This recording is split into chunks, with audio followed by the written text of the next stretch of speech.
ఇప్పటివరకు వార్తలు ఉన్న అంశాలను మనం పరిశీలించాం. దానికి సంబంధించి డిస్కషన్ కూడా అవుతుంది. ప్రముఖ రాజకీయ విశ్లేషకులు పాపారావు కూడా మనకు జాయిన్ అయ్యారు. నమస్తే పాపారావు సార్.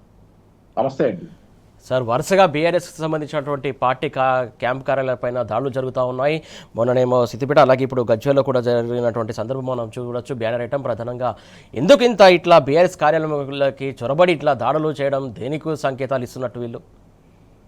ఓవరాల్గా క్యాంపు కార్యాలయాలు అయితే సిద్దిపేట, తర్వాత ఇవాళ నిన్న గజ్వేల్ కేసీఆర్ గారి కార్యాలయం మీద దాడి. ఇంకా అది కాకుండా పార్టీ ఆఫీసులు కానీ ఓవరాల్గా దాడులు 6 చోట్ల, నిన్నటి గజ్వేల్తో కలుపుకొని 6 చోట్ల కాంగ్రెస్ గుండాగిరి చేస్తుంది.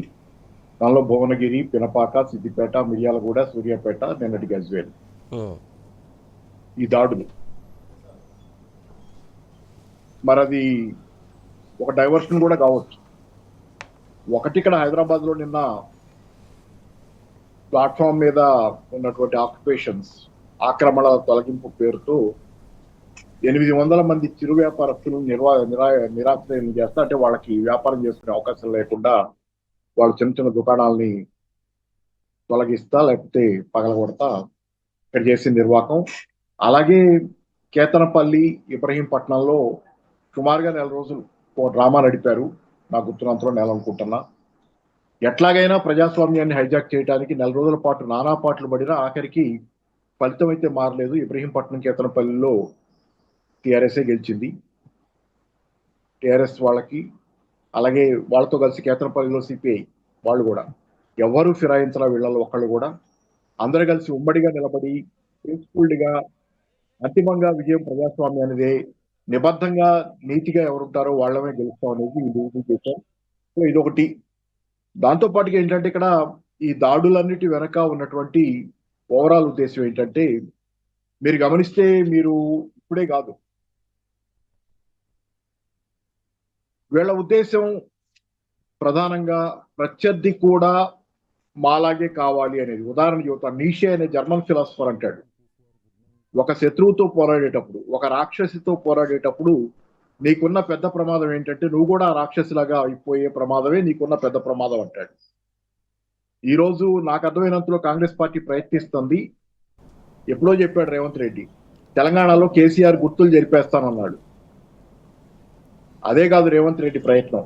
తెలంగాణలో తెలంగాణ ఉద్యమం తాలూకు, తెలంగాణ పోరాట దీని తాలూకు ఆనవాళ్ళని, తెలంగాణ సంస్కృతి తాలూకు అనేక లక్షణాలను చెరిపేయటం, శాశ్వతంగా తెలంగాణ సమస్యల్లో ఉండేటట్లు చేయటం కూడా రేవంత్ రెడ్డి ఉద్దేశం అనేది అనిపించక మానదు. ఎందుకంటే ఉదాహరణ చెప్తాను. ఈరోజు మీరు గనక తెలంగాణలో ఒక సామాజిక రాజకీయ వాతావరణాన్ని కలుషితం చేస్తే, ఇట్లాంటి దాడులతో ప్రత్యర్థుల్ని రెచ్చగొట్టి ఇట్లాంటి దాడులు చేసి, రేపు పొద్దున మీరు అధికారం కోల్పోయినా, అంటే కాంగ్రెస్ పార్టీ అధికారం కోల్పోయినా, తెలంగాణలో రాజకీయ సామాజిక వాతావరణం కలుషితం అయితే తెలంగాణ ఎప్పటికీ కోలుకోదనేది చెప్పాలి. తెలంగాణ కోలుకోకుండా చేయాలంటే మళ్ళీ కాంగ్రెస్ పార్టీ అధికారం పోయినా, రేవంత్ రెడ్డికి అధికారం పోయినా, శాశ్వతంగా తెలంగాణ కోలుకోకుండా సాంస్కృతికంగా ఇతరత్ర అది అణిగిమడిగి దెబ్బతినాలంటే కులాలను రెచ్చగొట్టాలి, రాజకీయ సామాజిక వాతావరణాన్ని కలుషితం చేయాలి. ఇది ఓవరాల్ గా ప్రయత్నం.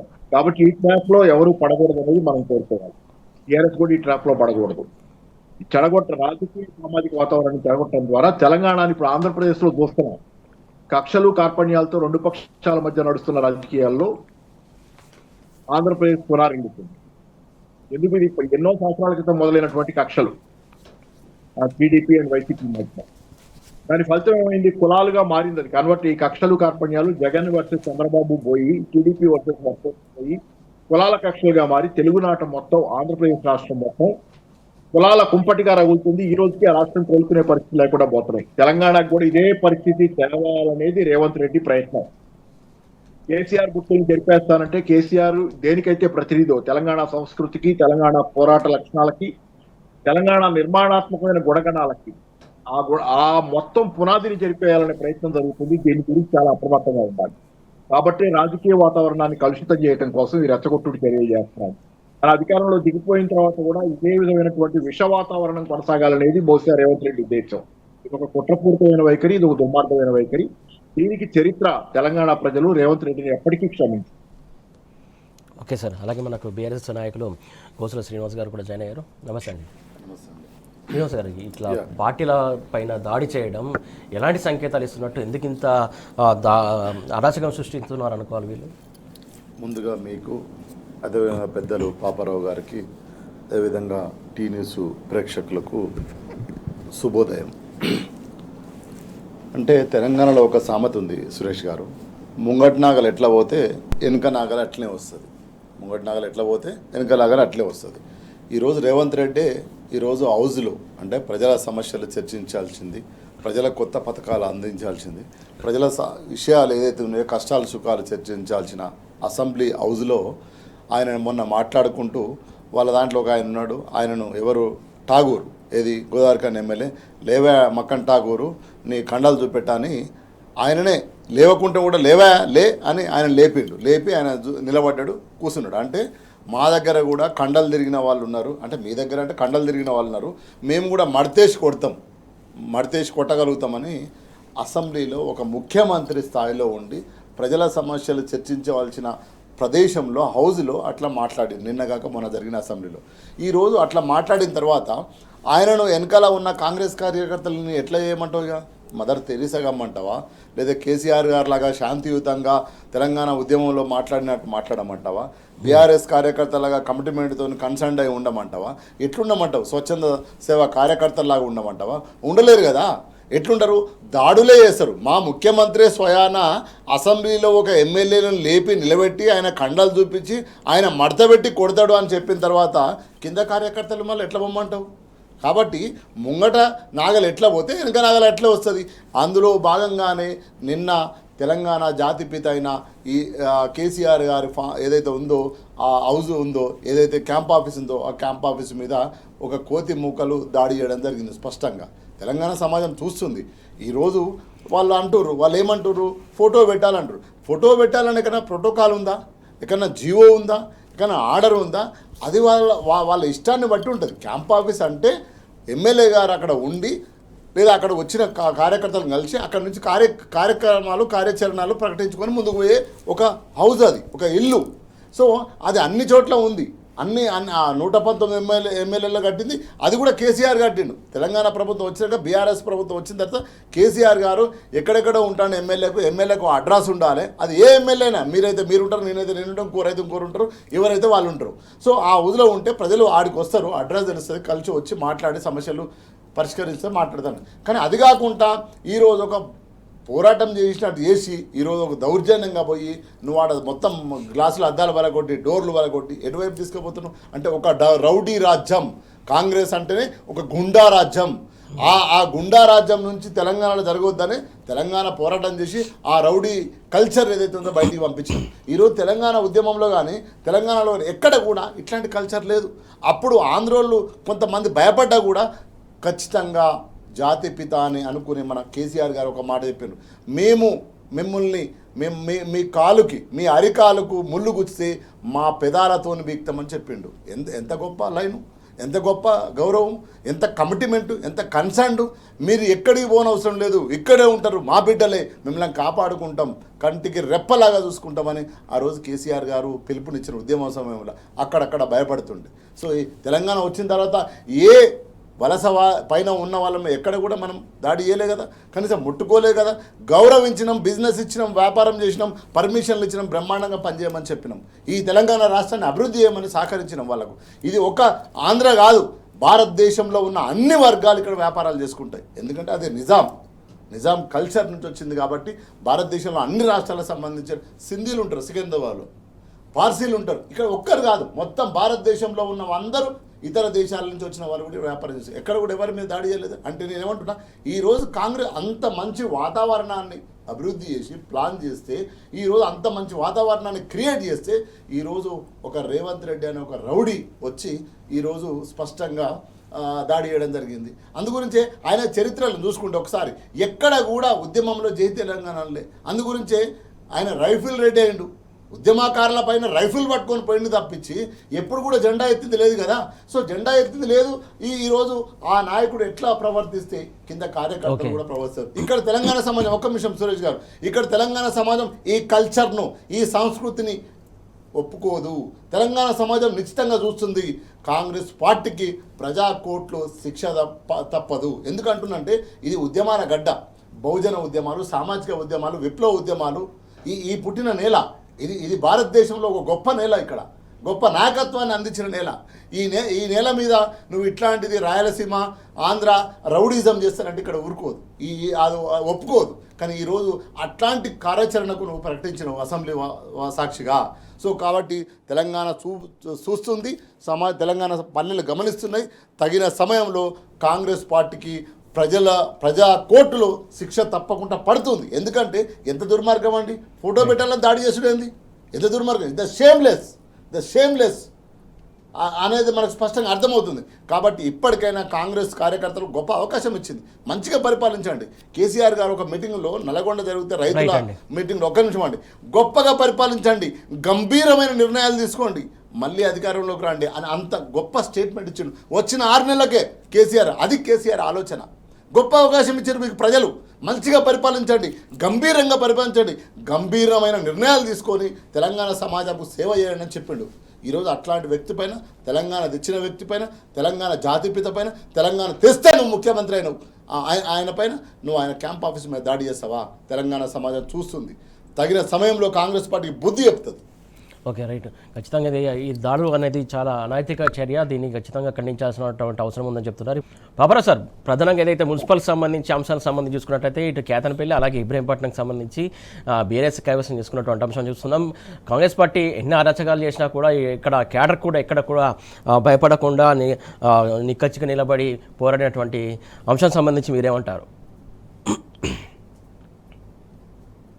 అంటే తెలంగాణ పోరాట స్ఫూర్తి ఉన్నటువంటి రాజకీయ పక్షాలు, సిపిఐ కూడా తెలంగాణ దీనిలో ఉంది పోరాటంలో. ప్లస్ జనరల్ గానే కమ్యూనిస్టులు ఫిరాయించడం అనేది ఒకటి ఉంది. మామూలుగానే ఇక టీఆర్ఎస్ అనేది ఉద్యమ పార్టీగా ఉద్యమ లక్షణాలను పుణికిపుచ్చుకొని ఎన్నికల పోరాటం కూడా ఒక ఉద్యమంగానే తీసుకోగలిగినటువంటి ఒక పక్షం, రాజకీయ పక్షం ఖచ్చితంగా టీఆర్ఎస్. వాళ్ళు ఇన్ని రోజుల పాటు ఎన్నో ప్రయత్నాలు జరిగి ఉంటాయి. మనకి ఇక్కడ అన్ని తెలియపోయిన బాల్కా సుమన్ ఆయన పెట్టినట్టు ఆయన్ని కేతనపల్లి దీనికి సంబంధించి ఆయన మీద పెట్టిన దొంగ కేసులు, లేకపోతే ఆయన్ని పెట్టి లోపల పెట్టి జైలు కస్టడీలోకి తీసుకున్న తర్వాత ఆయన్ని బీపీకి కూడా ఆయన టాబ్లెట్లు ఇవ్వకుండా, బీపీ టాబ్లెట్లు కూడా ఇవ్వకుండా ఆయన ఎట్లాంటి వాతావరణంలో ఎన్ని ఇబ్బందులు పెట్టారో చూసాం. ఆఖరికి ఆయన బయటకు వచ్చారు, న్యాయం గెలిచింది. కానీ ఈ మధ్య క్రమంలో వీళ్ళందరినీ పెట్టినటువంటి హింస అధికారంలోకి రావడానికి ఎలాగైనా కేతనపల్లి, ఇబ్రహీంపట్నం మున్సిపాలిటీని గెలుచుకొని మేమేమైనా చేయగలమని చెప్పాలని తలుచుకున్నటువంటి వాళ్ళ ప్రయత్నాలు ఈరోజు దారుణంగా విఫలమైంది తెలంగాణ స్ఫూర్తి ముందు. కాబట్టి ఏంటి, కేతనపల్లి అండ్ ఇబ్రహీంపట్నం అక్కడ ఈరోజు ఇట్లా నిలబడి తలబడి గెలిచిన వాళ్ళందరికీ జేజేలు. రెండోది ఏంటంటే, ఇక్కడ మీకు పరువు పోయింది కాంగ్రెస్ పార్టీ. ఆయన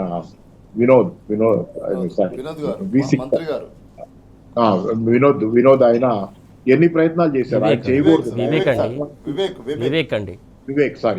వివేక్ గారు అసలు ఇట్లాంటి ప్రయత్నాలు చేయకూడదు. ఎందుకంటే స్వాభావికంగా ఆయన ఒక పత్రికాధిపతి, ఒక మీడియా సంస్థ అధిపతి.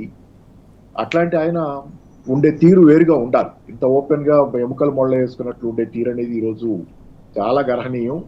ఇన్ని దారుణాలు, ఇన్ని రకాలుగా ఆయన అన్ని వదిలేసి, అన్ని రకాల ఇన్హిబిషన్స్ వదిలేసి ప్రయత్నం చేసినా ఆయన వల్ల కాల దీన్ని మార్చడం. కాబట్టి ఏంటి, ఇప్పుడు ఇదంతా ఎవరి మీద రిఫ్లెక్ట్ అవుతుంది? ఆయన చేస్తున్న పనులు ఆయన మీడియా సంస్థల మీద కూడా రిఫ్లెక్ట్ అవుతుంది. ఎందుకంటే ఏమాత్రం ప్రజాస్వామిక నటన కూడా లేని తీరులో ఆయన ప్రవర్తించిన తీరు అనేది చాలా తప్పు. కాబట్టి అంతిమంగా ఇది ప్రజల విజయం. ప్రజల తరఫున గెలిచి ప్రజల కోసమే నిలబడతామని చెప్పినటువంటి వాళ్ళందరి విజయం అది. ఆ రెండు రాజకీయ పక్షాలు అక్కడ ఏదైనా ఓవరాల్ గా వాళ్ళ నిబద్ధత ఈరోజు రాబోయే అసెంబ్లీ ఎన్నికల దాకా ఇది ఇలాగే కంటిన్యూ అవుతుంది, 100% ఇలాగే కంటిన్యూ అవుతుంది. ఎందుకంటే రేవంత్ రెడ్డి చేస్తున్నటువంటి దుర్మార్గాల ముందు తెలంగాణ మళ్ళీ కడిగిన ముత్యంలా, అంటే ఏదన్నా కాస్త మకిలి అంటినా అదంతా దాటుకొని పోరాటాల్లో సానబెట్టబడుతుంది ఈరోజు తెలంగాణ. రేవంత్ రెడ్డి పరిపాలనలో గతంలో తెలంగాణ రాకముందు ఉమ్మడి పాలనలో ఎన్ని రకాలుగా పోరాటం, ఎంత 2000 సంవత్సరం నుంచి టీఆర్ఎస్ స్థాపించుకొని తొలి దశ ఉద్యమంలో ఎన్ని రకాల కష్టాలు పడిందో ఇప్పుడు మళ్ళీ అదే కష్టాలు పడుతున్నటువంటి వాతావరణం తెలంగాణ ప్రజానీకానికి మళ్ళీ ఉంది. మళ్ళీ తెలంగాణ ఈరోజు ఉద్యమాల్లో పదునెక్కుతుంది. దాని స్ఫూర్తి, దాని భావావేశం ఏదైతే తెలంగాణ వాళ్ళకు ఒరిజినల్ లక్షణాలు ఉన్నాయో, న్యాయం పట్ల దానికి ఉన్నట్టు కమిట్మెంట్, అలాగే సత్యాన్ని గెలిపించుకోవాలనే తాపత్రయం, ఎన్ని కష్టాలు పడైనా సత్యం కోసం నిలబడాలని ఇవన్నీ ఈరోజు ఖచ్చితంగా మళ్ళీ పదునెక్కుతున్నాయి. కాబట్టి రేపు రాబోయే కాలంలో తెలంగాణ మరింత గొప్ప విజయాలకి ఇది సంకేతంగా ఖచ్చితంగా కేతనపల్లి అండ్ ఇబ్రహీంపట్నం ఉంటాయి. కాబట్టి నిస్సందేహంగా ఈ విజయాలు గొప్పవి. ఎందుకంటే చిన్న మున్సిపాలిటీ 28 మంది 24 మంది ఉన్నటువంటి సభ్యులు, కార్పొరేటర్లు ఉన్న చిన్న చిన్న మున్సిపాలిటీలు అట్లాంటి ఈరోజు ఒక ఏమి నిర్దాక్షిణ్యమైన, ఏ నిబద్ధత, ఏ నీతి లేని రాజకీయ నేతని ఎదుర్కొని, రేవంత్ రెడ్డిని ఎదుర్కొని నిలబడ్డాయంటే అసాధారణమైనటువంటి విజయం ఇది. తెలంగాణ ప్రజల విజయం ఓవరాల్ గా అనుకోవచ్చు. థ్యాంక్స్. శ్రీనివాస్ గారు, ఏదైతే మున్సిపాలిటీకి సంబంధించి అనేక కక్ష సాధింపులకు పాల్పడ్డా కూడా బీఆర్ఎస్ కైవసం చేసుకున్నటువంటి అంశం, దీనికి సంబంధించి మీరేమంటారు? అంటే కాంగ్రెస్ అరాచక పాలన, నిన్న గజ్వేల్ దాడి, ఈరోజు ప్రజాస్వామ్యబద్ధంగా ప్రజలు ఒక తీర్పునిచ్చారు. తీర్పును గౌరవించాల్సిన బాధ్యత అక్కడ ఉన్న నాయకులది, మంత్రి గారిది, వివేక్ గారిది. కానీ ఈరోజు ఆ ప్రజాస్వామ్యంగా ఇచ్చిన తీర్పును గౌరవించకపోతే ప్రజల ఎంత నువ్వు నిర్బంధాలు పెట్టినా ఏమైంది ఫైనల్గా? ఈరోజు ఆ ప్రాంతం కూడా ఇంతకుముందు పాపారావు గారు సార్ చెప్పినట్టు అది ఒక విప్లవాల గడ్డ. సింగరేణి అనే ప్రాంతం ఏంటంటే అది ఒక ఉద్యమాల కేంద్ర బిందువు. కేతనపల్లి అనేది మంచిర్యాల అండ్ మందమరి మధ్యలో ఉంటుంది. ఒక చిన్న గ్రామ పంచాయతీ మున్సిపాలిటీ అయింది. తర్వాత ఇబ్రహీంపట్నం కూడా ఓ లెఫ్ట్ పార్టీలకు సంబంధించిన ప్రాంతం అదంతా. అక్కడ కూడా ఇబ్రహీంపట్నంలో కూడా చాలా కాలం సారు తెలుసు, సిపిఎం పార్టీలే అక్కడ బలంగా ఉండేటి. సో రెండు ప్రాంతాల ప్రజలు కూడా చైతన్యమైన ప్రాంత ప్రజలు. ఏదో ఊరికనే నువ్వు ఏమనగానే ఓట్లు వేసే ప్రజలు కాదు. స్పష్టంగా నీ పరిపాలన బాగలేదు అని ఒక తీర్పు ఇచ్చిండ్రు. ఆ తీర్పును నువ్వు వెల్కమ్ చేయాలి. కానీ మంత్రి వివేక్ గారు ఏం చేసిండ్రు?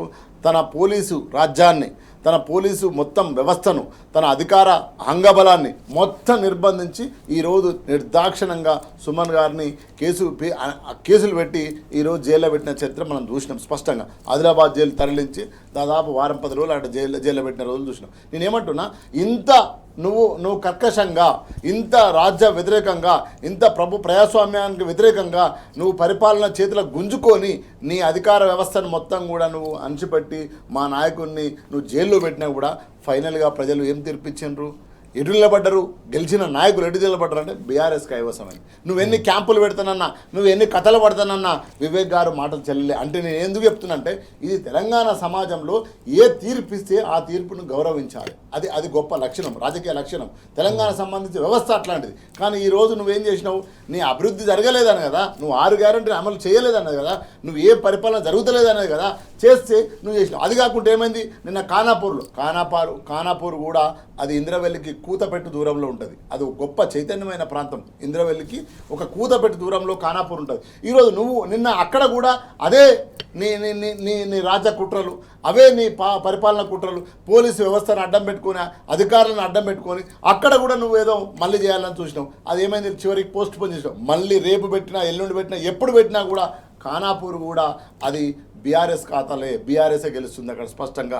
కానీ నువ్వు అటు కాకుండా నీ వ్యవస్థనంతా నువ్వు ఏం చేసినా, అక్కడ లోకల్ ఎమ్మెల్యే ఉన్నాడు, ఆ లోకల్ ఎమ్మెల్యేలను పెట్టి, మంత్రులను పెట్టి, ఇంకొకరిని పెట్టి అంటే నేనేమంటున్నా, కాంగ్రెస్ ప్రభుత్వానికి వ్యతిరేకంగా తెలంగాణ ప్రజలు స్పష్టంగా తీర్పులు ఇస్తున్నారని అర్థమవుతుంది. ఒకే ఎలక్షన్ కాదు, ఇప్పుడు మొన్న జరిగిన గ్రామ పంచాయతీ ఎలక్షన్లో 4,000 పైచిలకు 5,000 దాకా బీఆర్ఎస్ పార్టీ గెలిచింది.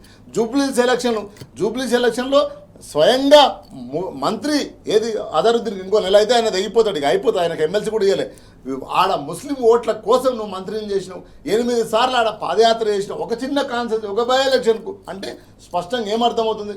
ప్రజలు కాంగ్రెస్ పార్టీకి వ్యతిరేకంగా పనిచేస్తున్నారు.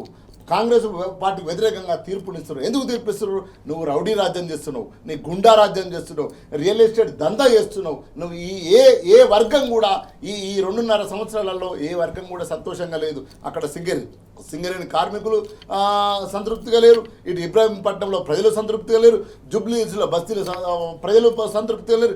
ఏ వర్గం కూడా సంతృప్తిగా లేకుండా ఈరోజు పరిపాలన చేస్తున్నావు. కాబట్టి ప్రజలు నీకు ఎట్లాంటి తీర్పునియాలను ఇస్తున్నారు. ఇప్పటికైనా సోయితోని బాధ్యతని రాజ్యాంగబద్ధంగా పరిపాలిస్తే ఇంకా 2 ఏళ్ళు పరిపాలిస్తావు. లేకపోతే ప్రజా తిరుగుబాటు వస్తుంది. తెలంగాణ నీకు ఇచ్చింది, ఓటు ఇచ్చిన 5 ఏళ్ళ ఉండమని కావచ్చు, కానీ ప్రజలు తిరుగుబాటు చేసే తెలంగాణ సమాజం నీలాంటి వాళ్ళని చాలామందిని చూసింది. కానీ ఈరోజు అటువైపు కాకుండా నువ్వేదో నేను ఉక్కుపాదం పెడతా, నేను నా రాజ్యాన్ని వాడతా, నా పోలీసు వ్యవస్థను వాడతా, నా అధికారులను వాడతా, నేను గెలుస్తా, నేను గెలిచిన వాళ్ళని కూడా గుంజుకపోతా ఎత్తుకపోతా అంటే మాత్రం తెలంగాణ సమాజం ఊరుకోదు. బీఆర్ఎస్ పార్టీ నిలబడి కలబడి తెలంగాణ ప్రజల పక్షాన పోరాటం చేస్తుంది కేసీఆర్ గారి నాయకత్వంలో. అంతేగాని ఇట్లాంటి చిల్లర మల్లర చేస్తే ఇప్పటికైనా సోయితో మీరు ఇచ్చిన గ్యారంటీలు, మీరు ఇచ్చిన ఏవైతే ఉన్నాయో 6 గ్యారంటీలు, 13 హామీలు, 420 హామీలు ఉన్నాయో అవి అమలుపరిచే ప్రయత్నం చేయండి. అంతేగాని పేదవాడి మీద దాడి చేయకండి, ప్రజాస్వామ్యం మీద దాడి చేయకండి. ఈరోజు కేతనపల్లి చూసుకోండి, గజ్వేల్ చూసుకోండి, ఏం జరిగిందండి? ప్రజాస్వామ్యం మీద దాడి. ఈరోజు 7 గ్యారంటీ ప్రజారక్షణ అని చెప్పారు, ప్రజాస్వామ్యాన్ని కాపాడమే 7 గ్యారంటీ అని చెప్పారు. ఎక్కడ కాపాడుతున్నావు 7 గ్యారంటీ? ఈరోజు ఒక మాట సురేష్ గారు, మనం ఎన్నెంతో కాలం నుంచి ఉద్యమాలలో ఉన్నాము, పనిచేస్తున్నాము. ఏ నాయకుడు అయినా కూడా ప్రజలలో పనిచేసి గోడల మీదకి ఎక్కాలి, కానీ నువ్వు బలంగా తీసుకుపోయి గోడ మీద పెడితే ఉంటాడని ఆయన 4 రోజులు ఉంటాడు, 4 రోజుల తర్వాత పీక్ పడేస్తారు. అది కాదు కదా, ప్రజల హృదయాలలో ఎక్కాలి. కేసీఆర్ గారు ప్రజల హృదయాలలో ఉన్నాడు. ఈరోజు ఎక్కడ పోయినా పొలంలో ఉన్నాడు, చేళ్లల్లో ఉన్నాడు. అద్భుతమైన నీళ్లు, నిధులు, ఇవన్నీ జరిగినాయి. నువ్వు ఇదేం చేయకుండా ఊరికే నా ఫోటో పోయి తీసుకో. ఇప్పుడు కాంగ్రెస్ కార్యకర్తలు కూడా చెప్తున్నాం మేము, ఏంటంటే మీరు గొప్పగా పరిపాలించండి, మంచి నిర్ణయాలు తీసుకోండి, ప్రజలకు దగ్గర కాండి. అది చేయకుండా ఫోటోలు తీసుకుపోయి మేము పెడతామంటే ఎన్ని రోజులు పెడతారా నాయన? మీరు ఎన్ని రోజులు పెట్టినా ఓన్లీ ఫోటోలకే పరిమితం అవుతారు తప్ప ప్రజలకు పరిమితం కాదు. ప్రజల వైపు పనిచేయాలి, ప్రజల వైపు ఆలోచించాలి, ప్రజల కష్టాలు వినండి. రైతులు చనిపోతున్నారు, రైతు బంధు రాలే, రైతు రుణమాఫీ కాలేదు సరిగ్గా, రేపు యూరియా బస్తాలు రావు, కళ్ళల్లో మొక్కలు ఉన్నాయి, మొక్కలు కొనండి, ఆ మొక్కలకు గిట్టుబాటు ధర ఇవ్వండి. ఇది చేయకుండా మేము పోయి అక్కడ మార్కెట్ యార్డ్ ఉంది, మార్కెట్ యార్డ్లో మొక్కలు ఉన్నాయి, ఆ మొక్కల దగ్గర పోయి మీరు ప్రదర్శించండి రేవంత్ రెడ్డి ఫోటో పట్టుకొని. అంతేగాని అంటే ఎందుకు చెప్తున్నా అంటే ఇదంతా అప్రజాస్వామికంగా పరిపాలన జరుగుతుంది. అటువైపుగా మీరు పరిపాలన జరిగితే రేపు తెలంగాణ సమాజం తిరుగుబాటు చేస్తుంది. ఆ తిరుగుబాటులో మీరు నశమైపోతారనేది స్పష్టంగా తెలంగాణ సమాజం చూస్తుంది. ఇప్పటికైనా గౌరవంగా పరిపాలించండి. కేతనపల్లి ఇబ్రాహీంపట్నమే మీకు సూచిక, ఒక డిక్టేషన్ చెప్తుంది. రేపు ఖానాపూర్ కూడా అదే చెప్పబోతుంది. కాబట్టి తస్మత్ జాగ్రత్త కాంగ్రెస్ నాయకులారా అని చెప్తున్నాం. అంటే ఇప్పుడు ఖానాపూర్లో కూడా అదే రభస జరిగినటువంటి సిచ్యువేషన్ మనం చూస్తున్నాం. ఎందుకు అక్కడ కూడా ఇంత పట్టుకొని కూర్చుంది అనుకోవాలి? ఒకటే అండి, అంటే ఇప్పుడు అక్కడ ఉన్న మంత్రి, ఇన్ఛార్జ్ మంత్రి, వాళ్ళకి ఏం కావాలి? మాకు ఎట్టి పరిస్థితుల్లో ఎవరికైనా ఎవరు వేసినా కూడా మేము చైర్మన్ కావాలి. ఎట్లయితారు? ప్రజలు తీర్పు ఇచ్చిండ్రు. ఇప్పుడు మీకు 64 ఎమ్మెల్యేలు ఇచ్చిండ్రు, మీకు ప్రజలు తీర్పు ఇచ్చారు కదా. మాకు ప్రతిపక్ష హోదా ఇచ్చిండ్రు 2 సార్లు. మాకు బీఆర్ఎస్ పార్టీకి కేసీఆర్ నాయకత్వంలో అద్భుతమైన అవకాశం ఇచ్చిండ్రు. ఈరోజు ప్రజల పక్షాన్ని ఉండి పోరాటం చేయండి బిడ్డ. మీరు వాడు ఎక్కడ తప్పు చేస్తే వాడు కర్రు కాల్చి వాత పెట్టమని ప్రతిపక్ష హోదా ఇచ్చిండ్రు. నీకు అక్కడ ఒక కేతనపల్లిలో ఒక తీర్పు ఇచ్చారు, దాన్ని గౌరవించాలి కదా. ఖానాపూర్లో ఒక తీర్పు ఇచ్చారు, దాన్ని గౌరవించాలి కదా. It's democratic process. అంతే. ఇది నియంత్రణ కాదు, ఇది రాజరికం కాదు. రాజు ఒక్కసారి ఎక్కితే వాడు చచ్చిపోయిన దాకా ఆడే ఉండడానికి ఇది రాజ్యం కాదు. ఇది కాన్స్టిట్యూషన్. అంబేద్కర్ రాసిన రాజ్యాంగం. అద్భుతంగా ఓట్లేసి వాళ్ళు గెలిపిస్తే వాళ్ళకి రెస్పెక్ట్ చేయాలి. ఈరోజు నువ్వు జూబ్లీహిల్స్లో గెలిచినావు, నువ్వు ఎన్ని ఆగం చేసినా, ఎన్ని అవకతవకలు చేసినా, ఎన్ని పైసలు పంచినా, నువ్వు మంత్రులు ఇచ్చినా యాక్సెప్ట్ చేసింది కదా సమాజము. సో అటువైపు కాకుండా ఇప్పుడు ఖానాపూర్లో కూడా ఏం జరుగుతుంది? మొత్తం పోలీస్ వ్యవస్థ మోహరించి ఉంది, అధికారులను కంట్రోల్ చేసినారు. ఏ అధికారి అయితే మద్దతు ఇస్తాడో ఆ అధికారిని అక్కడ పెడుతున్నారు. ఈరోజు ఎంత పెట్టినా సుమన్ గారిని జైల్లో పెట్టారు. చివరిగా ఏం తేలింది? నువ్వు జైల్లో పెడితే తీర్పు మారుతుందా? ప్రజలు మారుతారా?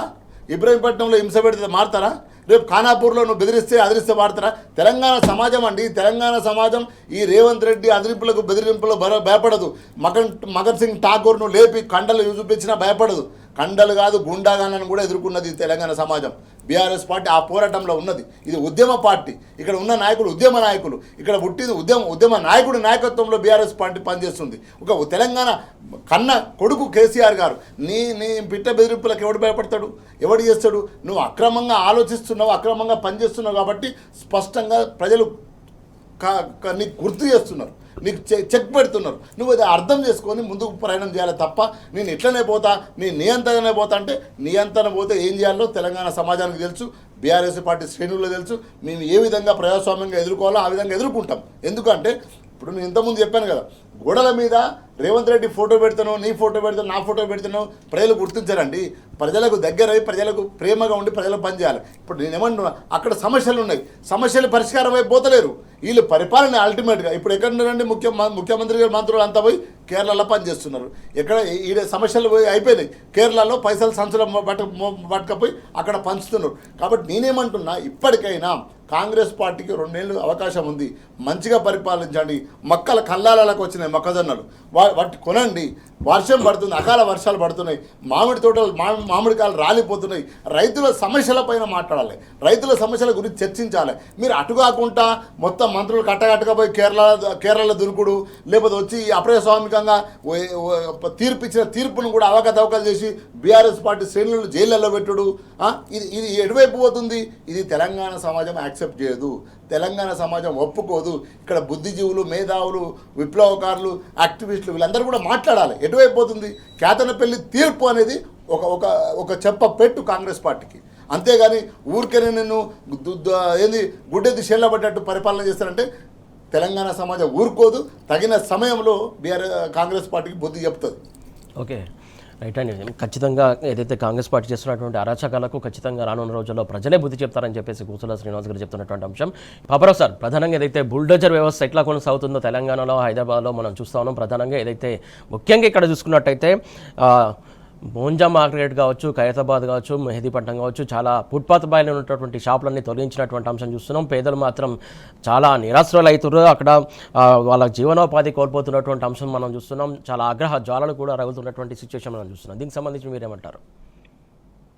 అంటే ఇక్కడ మనకు తెలిసిందే, ఈ రేవంత్ రెడ్డి ప్రభుత్వం అధికారంలోకి వచ్చిన తర్వాత హైడ్రా రంగనాథ్ గారి ఆధ్వర్యంలో కానీ ఇవాళ నిన్న జరిగినటువంటి 800 చిరు వ్యాపారుల వ్యాపారాలని కూలదవేయటం కానీ ఇది ఓవరాల్ గా జరుగుతుంది. ఒక చట్టబద్ధమైన ప్రక్రియలో జరగటం. మొదటిది నోటీసులు ఇవ్వాలి, నోటీస్ ఇచ్చి టైం ఇవ్వాలి. వాళ్ళు షిఫ్ట్ చేసుకోవడానికి కానీ ఏమన్నా వాళ్ళు గనక ప్లాట్ఫామ్ మీద ఇబ్బందికరమైన పరిస్థితి కల్పిస్తూ ఉండుంటే గనక వాళ్ళ ఆస్తి, వాళ్ళకు ఉన్నటువంటి చిన్నపాటి ఆస్తి, అది వాళ్ళ బతుకు తెరువు, వాళ్ళ జీవితం మొత్తం దాని మీద ఆధారపడి ఉంటుంది.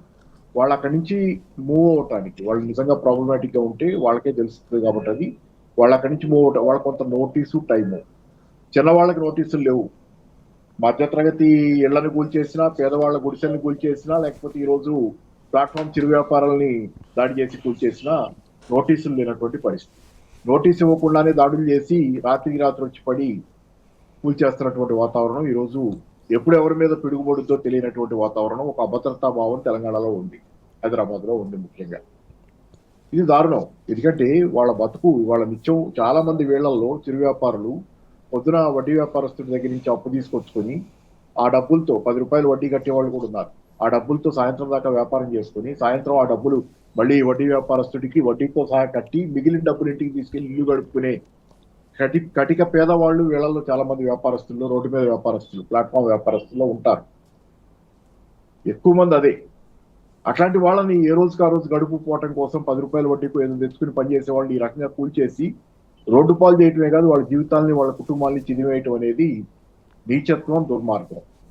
దీని విషయంలో హృదయం లేకుండా ప్రవర్తిస్తున్నటువంటి అధికారులు కూడా కొంత ఆలోచించాలి. ప్రజల పట్ల కొంత సానుభూతితో ఉండాలి. ఇష్టానుసారం ప్రభుత్వం చెప్పింది కదా అని చెప్పి రియల్ ఎస్టేట్ దందాలు చేస్తున్నా, కబ్జాలు చేస్తున్నటువంటి నాయకులు ఉన్నటువంటి ప్రభుత్వంలోని వాళ్ళు చెప్పినట్లల్లా వింటం అనేది మంచిది కాదు. రెండోది, ఈ రోజు ఇక్కడ జరుగుతున్న దానిలో మీకు చిరు వ్యాపారులు సరే ప్లాట్ఫామ్లు ఆక్రమించకూడదు అనేది ఎవరైనా చూడటం, ప్లాట్ఫామ్ లో ఉంది నడవటానికేనండి. కానీ దానికి ఒక పద్ధతి ఉంటుంది దేనికైనా. చాలా సందర్భాల్లో ఇప్పుడు గతంలో కూడా జరిగినాయి. జరిగేటప్పుడు వాళ్ళకు కొంత మానవీయ కోణం అనేది, ఈ పని చేయటంలో ఒక మానవీయ కోణం ఉండాలి. వాళ్ళు ఎందుకు వస్తారు ప్లాట్ఫామ్ మీదకి? వాళ్ళు ఏమి టాటాలు, బిర్లాలు, అదానీలు, అంబానీలు కారు షోరూమ్లు పెట్టుకోవటానికి. వాళ్ళు ప్లాట్ఫామ్ మీద అమ్ముకుంటున్నారంటే ఇక వాళ్ళకి ఎక్కడా లేదు. ప్లాట్ఫామ్ తప్పితే వాళ్ళకి దిక్కులేని జనం వాళ్ళు. అట్లాంటి జనానికి మీరు చోటు కల్పించాల్సిన, వాళ్ళు బతకడానికి ఒక స్థానం కల్పించాల్సిన బాధ్యత ప్రభుత్వం మీద ఉంది. అది చేయకపోగా వాళ్ళు ఇల్లు కూల్చేస్తా, ఒక పక్క వాళ్ళు కాస్త 50 గజాల్లోనూ ఇంకొంచెం చిన్న పాక ఇది వేసుకుంటే దాన్ని కూల్చేస్తున్నారు. ఒక పక్క నిల్వ నీడ లేకుండా చేస్తున్నారు, భూమి మీద వాళ్ళకి స్థానం లేకుండా చేస్తున్నారు. ఆఖరికి ప్లాట్ఫామ్ల మీదకి అన్ని చోట్ల నుంచి తరిమేసి వాళ్ళని ప్లాట్ఫామ్ల మీదకి వచ్చి వాళ్ళు బతుకుతుంటే అక్కడ కూడా వాళ్ళకి నీడ లేకుండా చేస్తే ఏమవుతుంది ప్రజానీకం అనేది? పేద ప్రజల బతుకులు అదే ప్లాట్ఫామ్ జీవితాలు అయ్యి. అట్లాంటి జీవితాలను ప్లాట్ఫామ్ మీదకి రావటం తప్పని మీరు చెప్పొచ్చు, నీతి బాగానే ఉంటుంది. కానీ ప్లాట్ఫామ్ మీదకి వచ్చేటట్లు చేసింది ఎవరు? ఈ పాలకులు కాదా? వాళ్ళకి నిలువ నీడ లేకుండా చేసి భూమంతా కబ్జాలు చేసి వందల వేల ఎకరాలు ఆక్రమించుకుంటూ తిరుగుతున్నటువంటి రాజకీయ నాయకులు, పెద్ద మనుషులు వీళ్ళంతా కలిసి జనాలకి అంగుళం చోటు లేకుండా భూమి మీద వాళ్ళని తరిమేస్తుంటే వాళ్ళు ఎక్కడికి పోతారు? కాబట్టి ఏంటి, ఇది దుర్మార్గం. ఖచ్చితంగా వాళ్ళకు ప్రత్యామ్నాయం చూపించకుండా, వాళ్ళకి బతికే దారి చూపించకుండా, వాళ్ళ బతుకులు నిలబడే దారి చూపించకుండా వాళ్ళని ఈ రకంగా ప్లాట్ఫామ్ మీద కూడా బతకనీయకుండా చేయటం అనేది దుర్మార్గం. కాబట్టి ఏంటి, ప్లాట్ఫామ్ మీదకి నెట్టారు ఈరోజు జనాన్ని. ప్లాట్ఫామ్ మీద కూడా బతకని స్థితి జనాలకు చేస్తున్నటువంటి ఈ పరమ నీచమైనటువంటి పరిపాలన అనేది ఖచ్చితంగా ప్రజాగ్రహానికి గురవుద్ది. ఉంది కదా, దిక్కుమొక్కు లేని జనం ఒక్కొక్కరు ఒక్క అగ్నికణం అని చెప్పి అప్పట్లో స్లోగన్స్ ఇచ్చేవాళ్ళం. ఖచ్చితం మీరు దిక్కుమొక్కు లేకుండా చేస్తున్నారు జనాన్ని, ప్లాట్ఫామ్ మీద కూడా బతకనివ్వటంలా. కాబట్టి వాళ్ళ ఒక్కొక్కళ్ళు ఒక అగ్నికణంగా రగిలి ఈ ప్రభుత్వానికి శాస్తి చేస్తారన్నది రీజన్. సార్, ముఖ్యంగా ఇక్కడ ఫుట్పాత్ల క్లీనింగ్ పేరిట జరుగుతున్నటువంటి ఈ అరాచకం, ప్రధానంగా ఫుట్పాత్ల క్లీనింగ్ ఓకే, మరి ఆ ఫుట్పాత్ల పైన ఏం చేస్తారో వారికి వీళ్ళకు మీరు అన్నట్టు వీళ్ళకు ప్రత్యామ్నాయం చూపించాల్సినటువంటి బాధ్యత కూడా ప్రభుత్వానికి లేదంటారా? ఖచ్చితంగా ఉంది, ప్రత్యామ్నాయం చూపించాలి, వాళ్ళకి దారి చూపించి. అరే దేశం మొత్తం పేదరికంతో నిండుంది. ఇది పేదవాళ్ళ దేశం. మధ్య మధ్య ద్వీపకల్పాల్లాగా అక్కడక్కడ ధనికులు, కొద్దిపాటి మంది ధనికులు ఉన్న దేశం, పేదల దేశం. దీనిలో బ్యూటిఫికేషన్ ఇదంతా ప్లాట్ఫామ్ల ఆక్రమణ. సరే, ప్లాట్ఫామ్ మీద అసలు ప్లాట్ఫామ్ మీద నడుస్తుంది ఎంతమంది అనేది, ప్లాట్ఫామ్ మీద వెహికల్స్ ఎక్కిస్తున్నారు. చాలా సందర్భాల్లో జరుగుతుంది.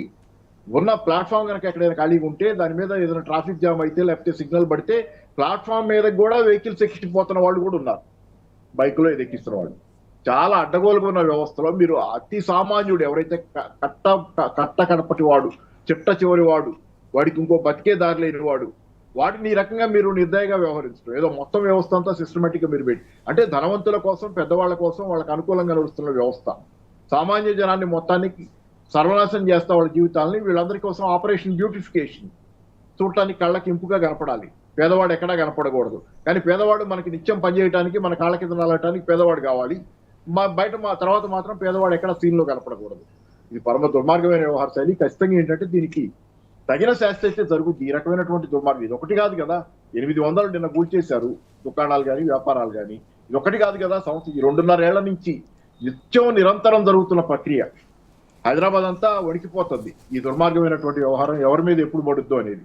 పేద సామాన్య జనాలు మరీ ముఖ్యంగా. ఎందుకంటే పెద్దవాళ్ళకి నోటీసులు ఇస్తున్నారు, ఆ నోటీస్ అలాగే ఉంటుంది. నోటీస్ ఇస్తారో లేదో కూడా తెలియదు. పెద్దవాళ్ళు చాలా మంది ఈ చెరువు పరిధిలో ఉన్నటువంటి భూముల్లో కూడా పెద్దవాళ్ళు ఇల్లు కట్టుకుని, ఇంకా పేర్లు అందరికీ తెలిసి రేవంత్ రెడ్డి గారి బంధువుల దగ్గర నుంచి రకరకాల పేర్లు వినపడుతున్నాయి కదా. వాళ్ళకేం కావట్లా, వాళ్ళు బాగానే ఉన్నారు. సామాన్య జనం మీద పడుతున్నటువంటి, పేద ప్రజానీకం మీద, మధ్యతరగతి మీద చేస్తున్న దాడి.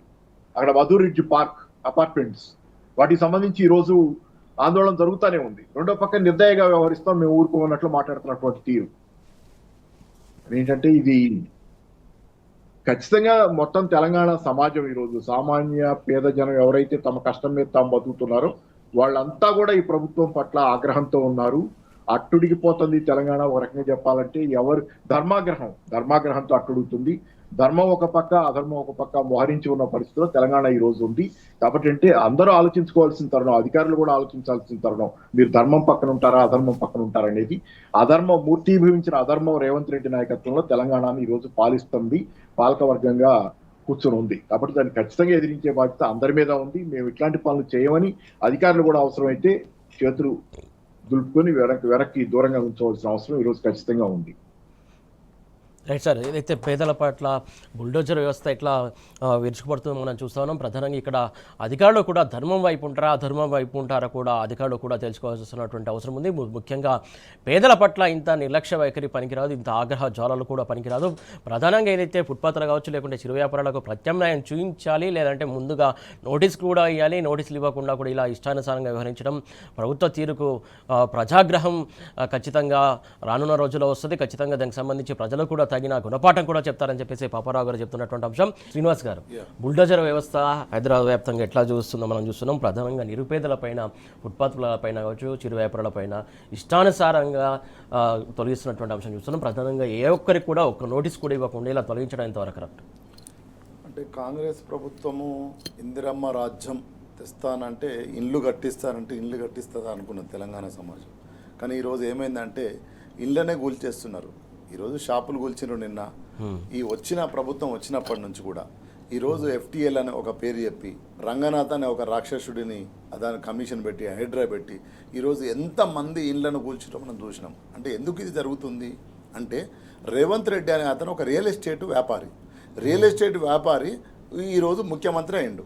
రియల్ ఎస్టేట్ వ్యాపారి ముఖ్యమంత్రి అయితే ఏం చేస్తాడు? రియల్ ఎస్టేట్ కోసమే ఆలోచిస్తాడు. ఎక్కడ భూమి కనపడితే అక్కడికి రేవంత్ రెడ్డి వాలిపోతాడు గద్దలాగా. ఆయన పోయే ముందు ఆయనకు సంబంధించిన అధికారి రంగనాథ్ అనే అతను ఆయన పోతాడు. ఆయన ఇల్లు FTL, ఆయన ఇల్లు కూడా చెర్లనే ఉంది, అది లేదు అని చెప్పిండు. మధురనగర్లో ఆయన ఉన్న వాళ్ళ అయ్యగట్టిన ఇల్లు చెరువు కింద ఉన్నది, ఆయనకు తెలియదు అది చెరువు అని.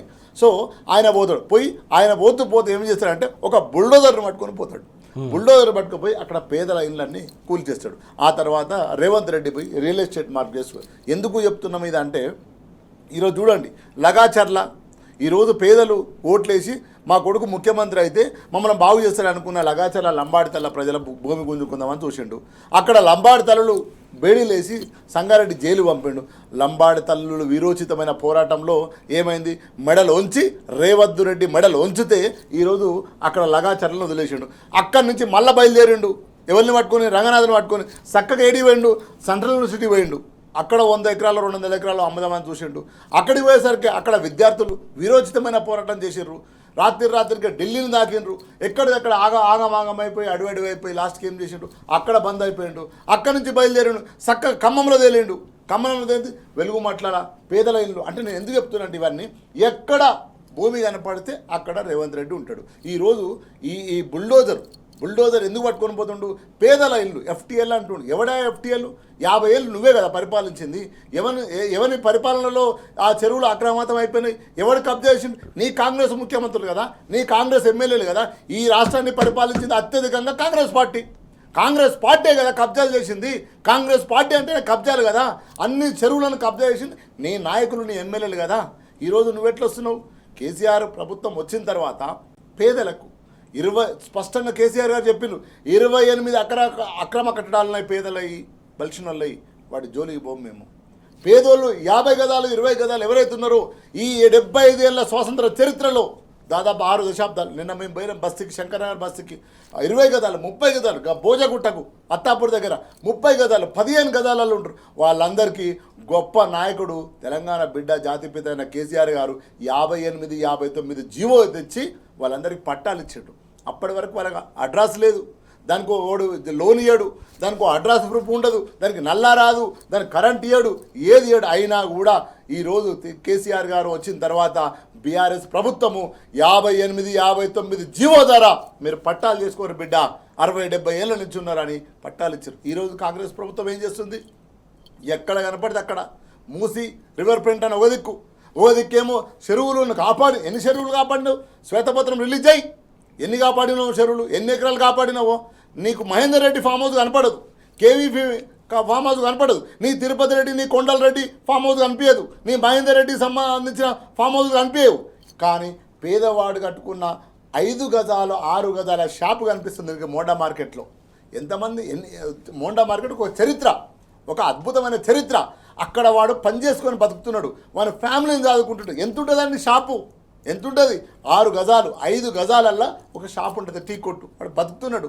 నువ్వు ఆల్టర్నేటివ్ నీ ప్రభుత్వం ఒకవేళ నీకు ఫుట్పాత్ మీద పెట్టిండు, నువ్వు మాట్లాడు, డిస్కషన్ చేయి, మనకు వేరే ఒక ప్లేసును కేటాయించు, అక్కడికి పంపించు. నువ్వు మాట్లాడకుండా నా హక్కును, నా పని కలిగించే నువ్వు కలిగాల్సిన హక్కును ఎవడయా నువ్వు తీర్చడానికి? ఎవడయా నువ్వు? అందు గురించే నిన్న బుల్డోజర్కి అడ్డంగా ఆ వ్యాపారస్తులు, చిరు వ్యాపారస్తులు, చిన్న వ్యాపారస్తులు పంపచారు దుకాణం, కూరగాయల కొట్టు, మధ్యాహ్నం వచ్చి ఇంటికాడ వంట చేసి రోడ్డు మీద పెట్టుకొని అమ్ముకొని మళ్ళీ గంటల పోయే వాళ్ళందరికీ నువ్వు కూలుస్తీవి, ఏడుస్తున్నారు ఆ కుటుంబాలు. అందుగురించే కదా ఒక తల్లి నువ్వు నాశనం అయిపోతావు రా నా శాపం దాల్తాను 5 దోశల మట్టి తీసి ఆ బుల్డోర్ మీద రంగనాథ్ గారి మీద, అదే మీద రేవంత్ రెడ్డి గారి మీద పోసింది. ఎందుకు ఆవేదన, బాధ. ఇల్లు కదా అండి, ఇల్లు అంటే 4 గోడలు, ఒక కిటికీ, ఒక బాత్రూము, ఒక దర్వాజా కాదు, జీవన విధానము. అక్కడనే ఉంటేనే వానికి పని దొరుకుతుంది, అక్కడ ఉంటేనే పట్టెడు అన్నం దొరుకుతుంది. 4 ఇళ్ళల్లో పనిచేస్తుంది వాళ్ళ భార్య, ఆయన కారు డ్రైవర్గా పనిచేస్తాడు, వాడి కొడుకు చదువుకు పోతాడు, వాడు కూరగాయలతో అమ్ముకుంటాడు, పంపచారులు పెట్టుకుంటాడు, చెత్త ఏరుకుంటాడు. వాడిని అక్కడి నుంచి నువ్వు రాత్రి పోమంటే ఎక్కడికి పోవాలి, ఏడికి పోమంటావు, ఏడికి పోవాలి వాడు? ఇదంతా తెలంగాణ సమాజం చూస్తుంది. Revanth Reddy real estate broker, real estate వ్యాపారి. అందు గురించి ఏడీపోన్ దగ్గర పోయి కాళ్ళు మొక్కి 4,500 కోట్లు అప్పు తెచ్చుకుంటాను పోయి కూర్చొని మాట్లాడిండు. ఈరోజు మూసీ రివర్ ఫ్రంట్ సుందరీకరణ, ఆ రోజు బీఆర్ఎస్ పార్టీ అధికారంలో వచ్చినాక కేసీఆర్ గారి నాయకత్వంలో, కేటీఆర్ ఆధ్వర్యంలో 32 STFలు కట్టి నీరును శుద్ధి చేసి మూసీలో పంపారు. ఈయనకేం తెలుసు? శుద్ధి ఏమంటున్నాం? సుందరీకరణకు వ్యతిరేకం కాదంటున్నాం. కానీ పేదోడి ఇల్లు కూలుస్తానంటే బీఆర్ఎస్ పార్టీ ఊరుకోదని చెప్తున్నారు మా నాయకులు.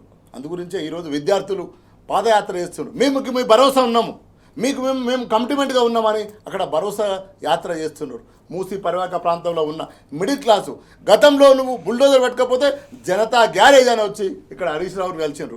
కేటీఆర్ గారి నాయకత్వంలో ఈరోజు ఒక పాదయాత్ర జరుగుతుంది, బ్రహ్మాండమైన పాదయాత్ర. విద్యార్థులు మీకు అండగా ఉంటామన్నారు. ఎవరండి వాళ్ళంతా? అంటే ఒక చిరు వ్యాపారాలను బతకనీయవైతివి, 20 గదాలు 30 గదాలు కట్టుకున్న ఇంట్లోనే బతకనీయవైతివి. అరే ఫ్లాట్ కొనుక్కున్నాడు అండి, మిడిల్ క్లాస్ వాడు ఫ్లాట్ కొనుక్కున్నాడు, నువ్వు కట్టింది ఇప్పుడు మధు పార్క్ ఉందండి, ఎవడు పర్మిషన్ ఇచ్చిండు? నీ గవర్నమెంటే కదా పర్మిషన్ ఇచ్చింది 2005-6లా. నువ్వే కదా దానికి ట్యాక్స్ వసూలు చేసినావు, నువ్వే కదా రిజిస్ట్రేషన్ ఫీజు కట్టుకున్నావు, నువ్వే కదా నల్లా కన్వెన్షన్ చేసినావు, నువ్వే కదా నల్లా బిల్లు ఇచ్చినావు, కరెంట్ బిల్లు ఇచ్చినావు. ఈరోజు గురుస్తా అంటే ఎవరు దొంగ? లోను SBI బ్యాంక్ ఇచ్చిందాడా? ఎవడు పర్మిషన్లు ఇచ్చింది? ఎవడు కట్టింది? ఎవడు? నువ్వు కదా, నీ గవర్నమెంట్ కదా. ఈరోజు నన్ను దొంగ అంటావేంది? రెడ్ మార్కేష్ పోయి నేను బాగా జాబ్తా నీ దగ్గర రిజిస్టర్ అంటే నేనేమంటున్నా, పేద చిరు వ్యాపారులు, హాకర్స్, రోడ్డు మీద తోపుడు బండ్ల వ్యాపారస్తులు, అదేవిధంగా 50 గదాలు 60 గదాలు కట్టుకున్న ఇల్లు కట్టుకున్న నిరుపేదలు, మిడిల్ క్లాసు, ఒక 1000 SFT 2000 SFT కట్టుకున్న నిరుపేదల ఇల్లు ఈరోజు కూలుస్తాను. ఏ వర్గం? ఈరోజు స్పష్టంగా కాంగ్రెస్ పార్టీకి మేము హెచ్చరిస్తున్నాం. ఈరోజు తెలంగాణ బిడ్డల జోలికి వస్తే, తెలంగాణ వ్యాపారస్తులు వాడు పని చేసుకునే జోలికి వస్తే బీఆర్ఎస్ పార్టీ అడ్డగా నిలబడి పోరాటం చేస్తుంది. ఒక్క నిమిషం మిత్రమా సురేష్ గారు, ఒకవైపు రాహుల్ గాంధీ అంటాడు, ఈ రాహుల్ గాంధీకి సోయి లేదు, సిగ్గు లేదు, శరం లేదు చెప్తున్నా నేను. ఒకవైపు బుల్డోజ్ రాదంటావు నువ్వు. ఎక్కడ యోగి ఆదిత్యనాథ్ నువ్వు బుల్డోజ్ రాజు అని యూపీలో మాట్లాడదు. ఇక్కడ వీడొచ్చేది నీ ముఖ్యమంత్రి బుల్డోజ్ రాజు కాదా? బుల్డోజ్ పట్టుకొని వస్తలేడా? పేద ప్రజల మీకు వస్తలేడా? ఏమన్నా పెద్ద బిల్డింగ్లు కూడా కొట్టిందో ఒక్కటి చూపెట్టమను. మహేందర్ రెడ్డిది కూడా కొట్టిండా, తిరుపతి రెడ్డిది కూడా కొట్టిండా, నీ ఏ ఫామ్ హౌస్ కూడా కొట్టావు చూపెట్టమను. ఒకవైపు రాహుల్ గాంధీ ఏమో యూపీకి పోయి బుల్డోజర్ రాజే యోగి అంటాడు. ఈ ముఖ్యమంత్రి ఇక్కడ ఏం చేసేది? బుల్డోజర్ రాజు చేస్తున్నాడు. ఈ తెలంగాణ సమాజం చూస్తున్నది. ఉద్యమానికి సిద్ధమైతే బీఆర్ఎస్ పార్టీ పేదల ప్రశ్నలు నిలబడి కలబడి కొట్లాడుతుంది. పాపారావు గారు, ప్రధానంగా ఏదైతే బుల్డోజర్ వ్యవస్థకు సంబంధించి ఆ రంగనాథ్ గారు కావచ్చు, ఆల్రెడీ ఆ కోర్టు చాలా సీరియస్ అయినటువంటి అంశం. ప్రధానంగా వీకెండ్లో ఇలాంటి పనులు ఎందుకు చేస్తున్నారని మొట్టికాయలేసింది. అయినా కూడా వీకెండ్లోనే ఈ కార్యక్రమాలు చేపడుతున్నటువంటి అంశం ఎట్లా చూస్తారు మీరు? దొంగ వాడు.